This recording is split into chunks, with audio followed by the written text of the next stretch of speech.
দেওয়ার জন্য। মাননীয় মডারেটর বিশ্ববিদ্যালয় মহিলা বা প্রতিপক্ষের বন্ধুরা এবং যারা শুনছেন সকলকে জানাই আমার আন্তরিক শুভেচ্ছা ও সালাম। আসসালামু আলাইকুম। বিতর্ক চলছে এবং আজকের বিতর্কের বিষয় নির্ধারণ করা হয়েছে দারিদ্র ও অভাবী দুর্নীতিতে একজন সরকারি কর্মচারীকে প্রবৃত্ত করে।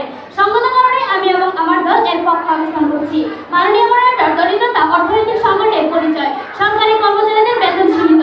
সরকারি কর্মচারীরা যখন তাদের পরিবারের